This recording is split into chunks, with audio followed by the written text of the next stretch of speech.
je vais vous parler de comment choisir les bonnes couleurs et polices pour votre infographie. L'infographie est capitale pour pouvoir faire grandir votre business autant que le marketing digital. Et quand on parle de digital, l'infographie, c'est une partie du digital parce qu'il faut avoir des affiches attrayantes, il faut avoir des bannières attrayantes, des cartes visites, des outils de communication de qualité et tout ça passe par l'infographie. Si vous voulez être compétitif, vous voulez être en vue sur le marché, il faut être capable d'avoir une infographie attrayante. Et tout ça passe par les couleurs, la police aussi, qui est capitale pour donner de la valeur aux produits ou aux services que vous offrez. Aujourd'hui, quand on parle de couleurs, les couleurs sont variées. Au monde, nous avons des énormes variétés de couleurs. Mais pour chaque type d'activité, il y a des couleurs spécifiques à utiliser. Par exemple, habituellement, si vous avez remarqué comme moi, dans les hôpitaux, on utilise souvent beaucoup plus le bleu ciel et tout. Ce n'est pas au hasard ou anodin, c'est pour refléter l'image de l'hôpital par exemple. C'est le choix de ces secteurs d'activité par les experts. Chaque couleur parle, dit quelque chose, reflète quelque chose, et en infographie, les couleurs sont indispensables et capitales pour une activité. Si vous choisissez de faire une activité, posez-vous la question, quelle est la couleur qui ira avec mon activité? Ça peut être par préférence, mais comment agencer les couleurs? Vous devez être capable de savoir quelle couleur va avec telle autre pour ne pas avoir des flyers peut-être touffus en termes de couleurs, des fonds presque pas lisibles en fonction de vos activités. Vous devez être capable de choisir les bonnes couleurs. Par exemple, pour nous ici à G7 Pro, nous avons le bleu, le blanc et le jaune. Les couleurs peuvent être mixées ou pas en fonction des couleurs choisies. Si vous choisissez le marron, le bleu, je sais pas, le gris, vous devez tenir compte, est-ce que ce que j'ai dans ma charte graphique peut aller avec ces différentes couleurs et donner de l'éclat à mon visuel, parce qu'il faut que le visuel ait de l'éclat, que ça captive, que ça reflète l'image du projet, que ça reflète le produit. Vous pouvez vendre des chaussures, des greffes, quelle est la couleur qui ira avec? Il faut vous poser la question à partir du quand vous faites un visuel. Est-ce que la couleur que j'ai pour mon visuel ou pour mon activité est assez attrayante et est-ce que les gens s'intéressent à ça?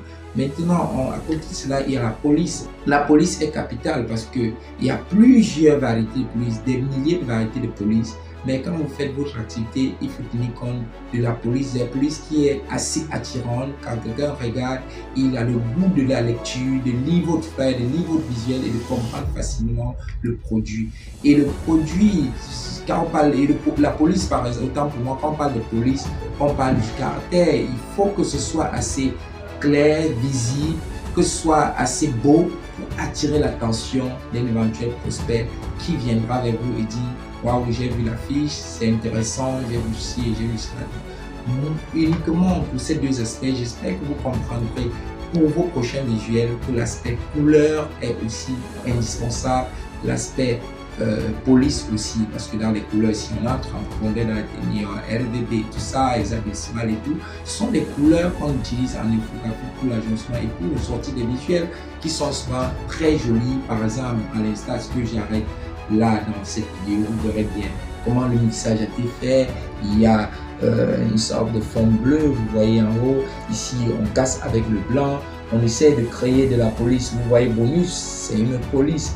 En bas de le bonus, vous avez pour une formation d'un an, vous voyez comment on varie la police pour donner une certaine attirance au flyer. Vous devez tenir compte des couleurs, de l'agencement des couleurs et de la qualité de votre police pour vendre votre projet. Ici, je suis Richelieu Froutier, promoteur et formateur au centre de formation professionnelle G7 Pro. Je vous conseille de venir pour mieux apprendre sur ce métier noble d'infographie qui est pas l'un des moindres, qui est l'un des très grands, qui permet la communication aujourd'hui partout dans le monde. Je vous souhaite une agréable journée et en passant, je vous rappelle que nous avons une rentrée prochaine qui est le 28 octobre et nous souhaitons que vous venez vous inscrire aussitôt pour bénéficier des formations et apprendre mieux sur le métier d'infographie. Nous sommes situés à Douala PK8 à côté du campus B, immeuble jaune au premier niveau. Nous répondons au 6 92 01 26. Si vous avez aimé mes astuces parlant des couleurs et de la police, en infographie. Laissez un commentaire, dites-moi si vous avez déjà monté un visuel, que ce soit sur Canva, Photoshop et tous les autres logiciels de créa graphique.